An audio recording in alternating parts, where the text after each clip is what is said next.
क्या आपने कभी सोचा है कि सफल लोगों की नकल करना वास्तव में आपकी सफलता के लिए हानिकारक हो सकता है? पेपैल के सह संस्थापक पीटर थील ने इस पर गहराई से विचार किया है। उन्होंने एक महत्वपूर्ण सवाल पूछा है। क्या ऐसी कोई महत्वपूर्ण सच्चाई है जिस पर बहुत कम लोग आपके साथ सहमत हों?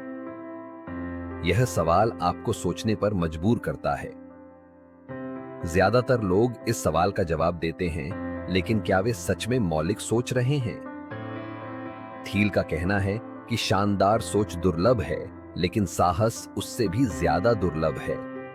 लोग अलग सोचने से डरते हैं क्योंकि इससे वे लोकप्रिय नहीं रहते, लेकिन असली सफलता उन लोगों के लिए है जो अपने विचारों को व्यक्त करने की हिम्मत रखते हैं। अब आइए बात करते हैं प्रगति के दो प्रकारों के बारे में, क्षैतिज प्रगति और लंबवत प्रगति।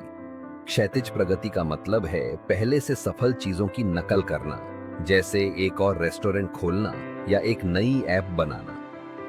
यह ग्लोबलाइजेशन है जो मौजूदा विचारों का विस्तार करता है। दूसरी ओर लंबवत प्रगति का मतलब है पूरी तरह नया कुछ बनाना, जैसे पेपैल ने डिजिटल पेमेंट्स में क्रांति लाई या टेस्ला ने इलेक्ट्रिक कारों को नया रूप दिया।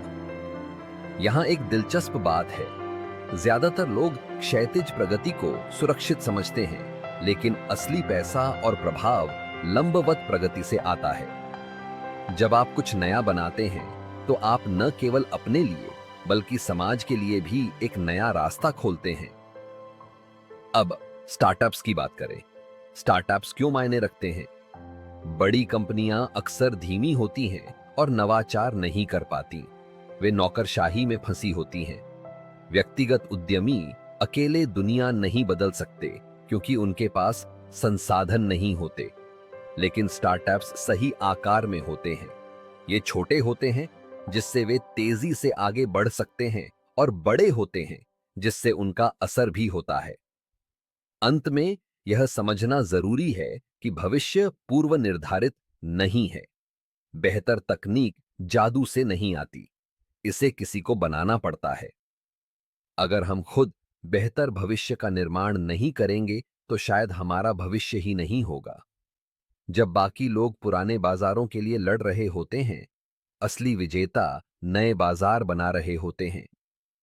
इसलिए अगली बार जब आप सफल होने की कोशिश करें तो याद रखें कि नकल करने के बजाय अपने विचारों पर विश्वास करें और कुछ नया बनाने की कोशिश करें। यही असली सफलता का रास्ता है।